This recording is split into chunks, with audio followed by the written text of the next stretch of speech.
generations, I think, in history, and the successful implementation of GST, in which I think all of us have a stake,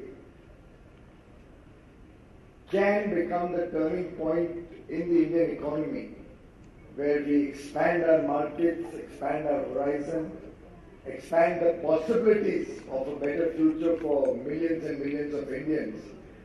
And in that sense, I'd like to congratulate each and every one of you for the new law that we have voted actually. It's been a law passed by consensus.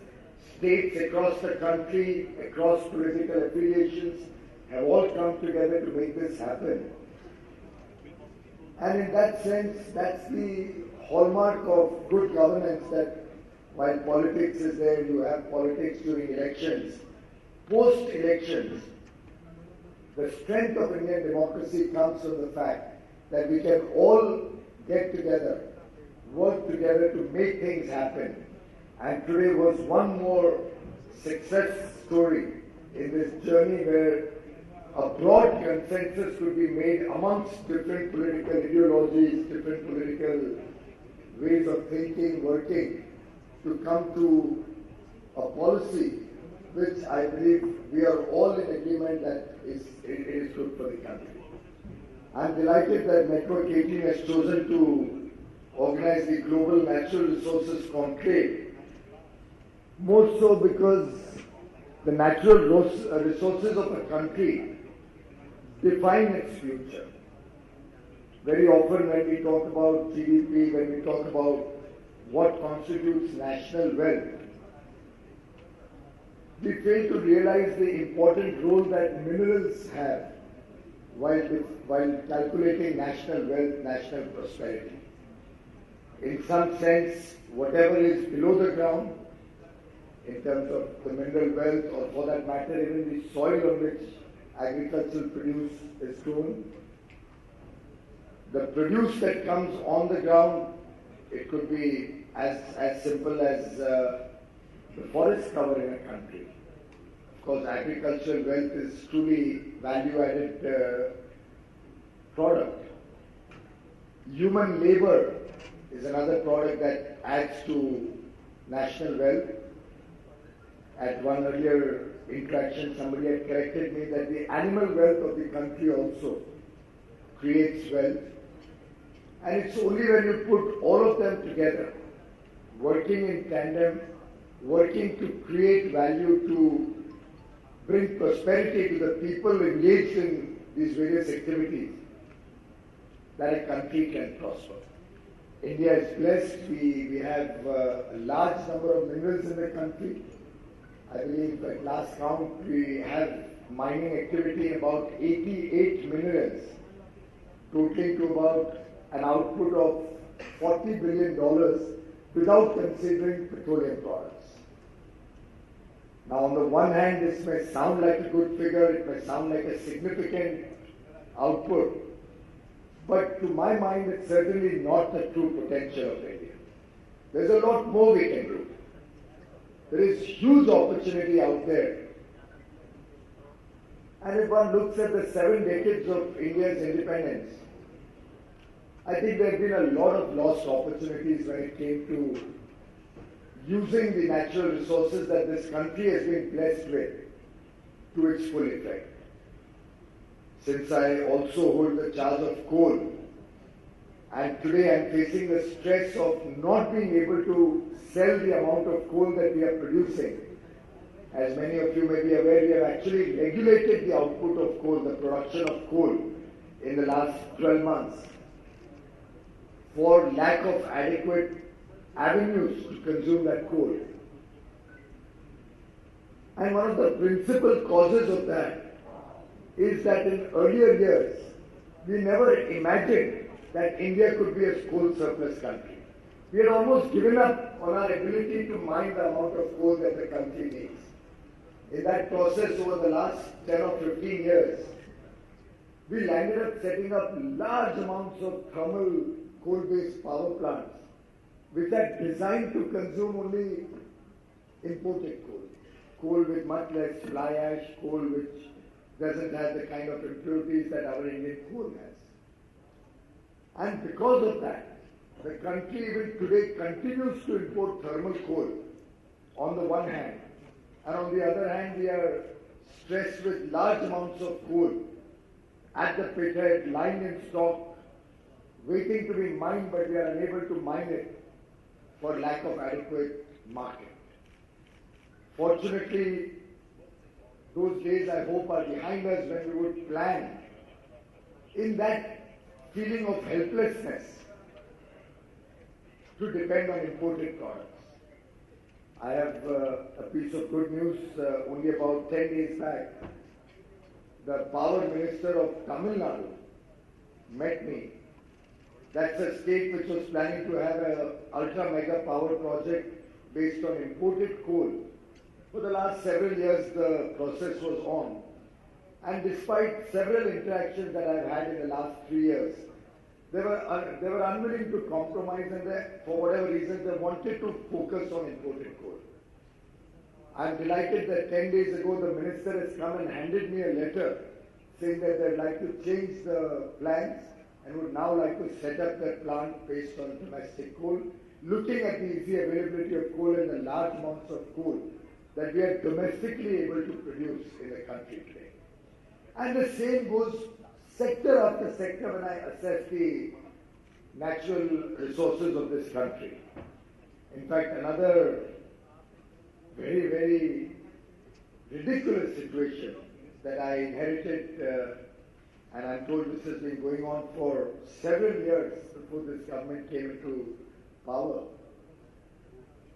was the situation where India produces alumina in fair measure, which could be a raw material for growing aluminium needs of this country, but we choose to export the raw material alumina rather than process it in the country, add value, add jobs, create wealth, create products which can go to serve the people of India. And instead of that, we continue to depend on large amounts of import, both of alumina and aluminium products, and even more so downstream aluminium products. And ladies and gentlemen, will appreciate that a country which could produce alumina, instead of adding value, is still dependent on imports. And the imports don't stop just at alumina. They don't stop just at primary aluminium. They go right up to the downstream finished products. So you are losing jobs at every end of the value chain. Not only losing jobs in the primary production of aluminium, but in the further processing. And by the way, when you process aluminium into downstream products, you actually create far more significant number of jobs, particularly when a lot of that activity happens in the small scale and medium scale or smaller units across the country. But I'm at pain to try and make the system understand that it's important to check this kind of wrong practices, support manufacturing domestically, encourage increased production of the mineral, the alumina mineral, produce aluminium in India, produce downstream products in India, be end-to-end self-reliant. Very often the argument goes that it's easier to import goods when they come from some countries, and there are many countries which export their excess production to India at ridiculously low prices. Very often they subsidize and give export subsidies when value-added products come to India. In fact, in aluminium, I don't know how many of you are aware, a neighboring country which is one of the largest exporters of downstream products to India in aluminium, actually puts an export duty. If primary aluminium was to be exported out of that country, to stop that primary aluminium from getting exported, to encourage downstream manufacturing, which means jobs for their people. But on the finished downstream product, they give a production subsidy, which actually makes the Indian market completely skewed. It encourages India to import end products, finished goods, rather than even importing the primary products. And then there is this argument made out often, but the people are benefiting from cheaper domestic cheaper imported finished product rather than manufacturing it in-house. Maybe for economies of scale, maybe because this is their surplus capacity, they find it very economically viable or prudent to export it to other countries, even at throwaway prices. But I don't know whether the people of India understand and realize the dangers, the lurking dangers in such a situation. The danger that we would not be able to create our own domestic industry. Gradually, we would lose our competitive edge, first in the downstream or the finished product industry, becoming more and more largely dependent on imports. At some stage later on, even in the manufacturing of primary aluminium, and be reduced to a raw material exporting country, dependent on finished products from the rest of the world. And I don't know if one realizes that once it is known to the world that India is totally dependent on somebody else for its needs, then God knows what the price of that product could be tomorrow. Where is the assurance of this low value imports in future years once there is no competitive local industry in that product? And it's very important, and I'm delighted that Network 18 and CIA have chosen to focus on this very important subject, that while India wishes to be a part of the global network when it comes to exploration of mineral wealth, when it comes to free trade, at the same time, we will have to realize that some amount of self-sufficiency and dependence on domestic sources is always good for the nation's security in the future, for the nation's own needs in the future, and to keep the product pricing in check in the longer run. And all countries in the world do this. I remember when we put a minimum import price on steel products, the United States within 2 days after that imposed a 270% import duty on cheap and indiscriminate imports of steel products in that country. In fact, the time is ripe for India to aggressively go for more and more exploration of our natural wealth, our national resources.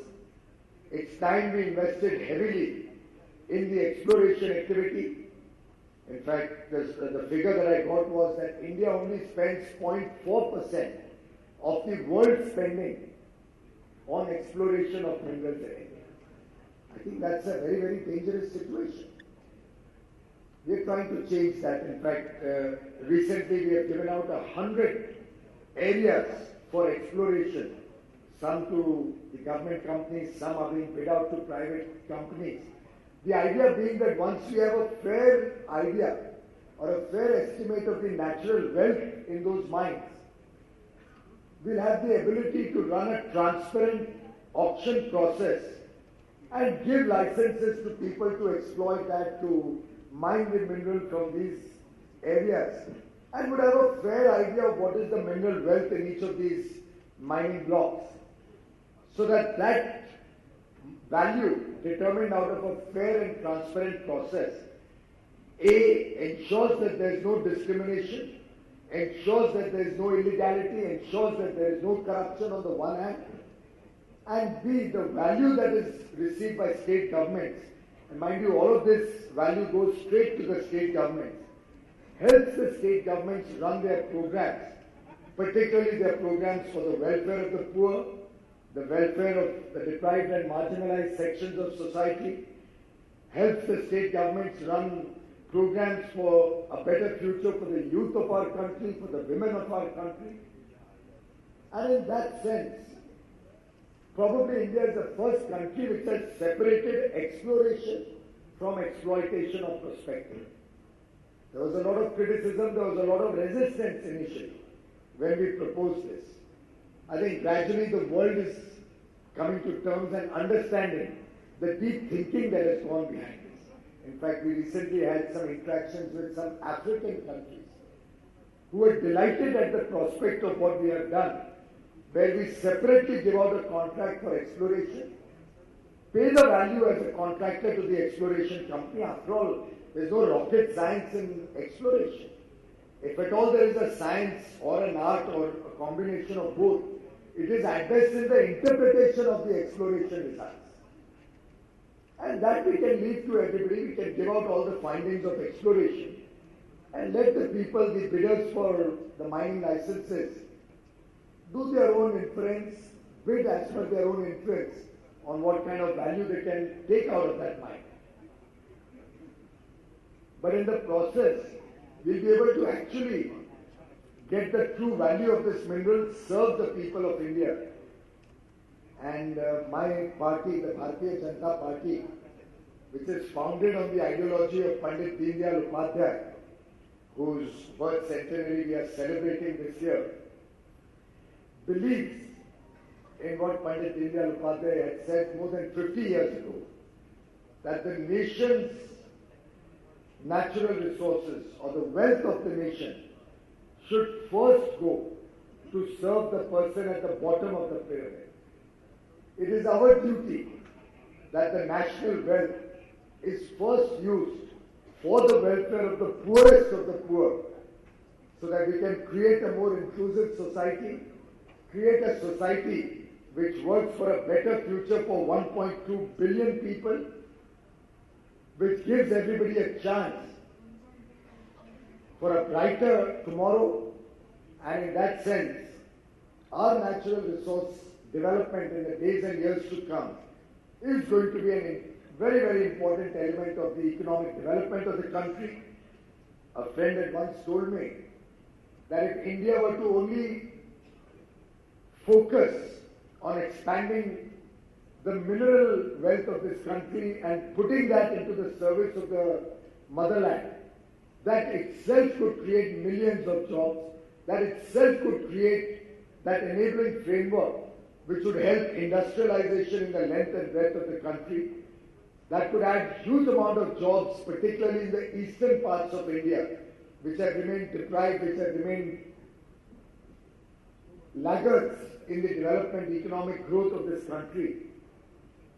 And as Honorable Prime Minister often says, unless the eastern part of India progresses, keeps pace with the rest of the nation, the country cannot progress.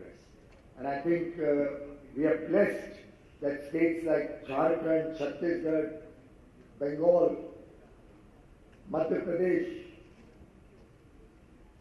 largely the eastern belt of India, is blessed with large amounts of natural resources. We are making a very, very focused and concerted effort to get these resources off the ground. We'll be looking to the support of all stakeholders in this sector in helping us expand our exploration activities much faster. In fact, you'll be amazed that even the aerial mapping of our total land area has not been done so far. So we've from the total 34 lakh square kilometers or 3.4 million square kilometers of land mass of India, we have determined about 800,000 square kilometers where there is an obvious geological potential, UGP areas, and have initiated the process. I think either today or tomorrow, the aerial mapping was going to start. And over the next 2.5 years, we hope to get the entire 800,000 square kilometers of India's obvious geological potential areas mapped aerially to get a fair fix on the particular locations which need to be further explored. We're going to give out contracts for exploration. I would urge companies from around the world also to look at these contracts. You will get paid for whatever you spend on exploration, and you will also have a potential upside if the mineral is found out of your efforts to explore that piece of land. There is a significant upside being offered along with these contracts. And then once we have the, G2, G3, whatever level of exploration in hand. We'll put that data, all of that data in public domain and invite entrepreneurs and companies from India and across the world to be a part of this growth story of India. I'm sure the natural resource wealth of this country, which we hope will go to serve the people of India, has huge potential. At one point I was estimating that the GDP of India comprises about 2.4% of mineral wealth. The effort is, which includes of course coal, which includes all the other minerals, the petroleum products, all of that.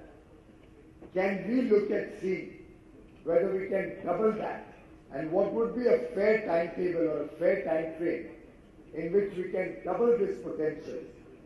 I would urge the participants of this conference to reflect on it, to give us more ideas. We are open to new thoughts, new suggestions, ways and means by which we can do this entire process faster, more effectively, more efficiently, and expand the frontiers of mining in India so that the next generation that comes in will see a far more developed India, will see an India ready to serve the world with products made in India, the Indian mineral wealth working to add jobs in India, Indian mineral wealth helping us in our efforts to make in India, and all of these efforts put together will comprehensively, just like the GST bill that has been cleared today, finally in all respects, help India accelerate its development process, work towards the better future for all Indians across the length and breadth of India. I invite all of you to be a part of this growth story in India. India is open for business. Please be a part of that story. Thank you very much. Thank you very much, sir. Can we just request you to stay on for just 2 more minutes? We have a special book that we are compiling as a result of the GNRC 2017, and it's aptly titled Natural Resources and the India Growth Story. We'd also like to invite Mr. Anil Agarwal, Chairman of Vedanta Resources, on stage, and can we have the cover of the book, please?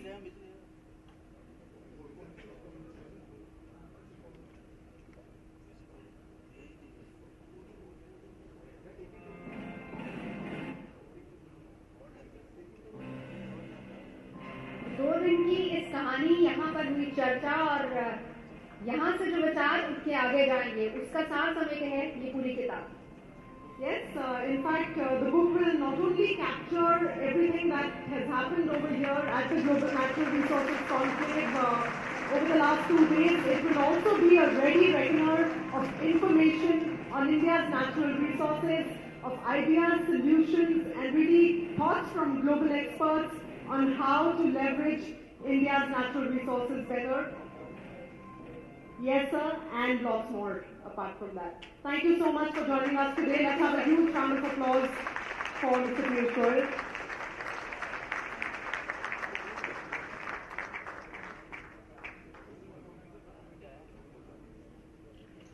Well, ladies and gentlemen, that really brings us to the end of this 2-day conclave, and all good things must come to an end.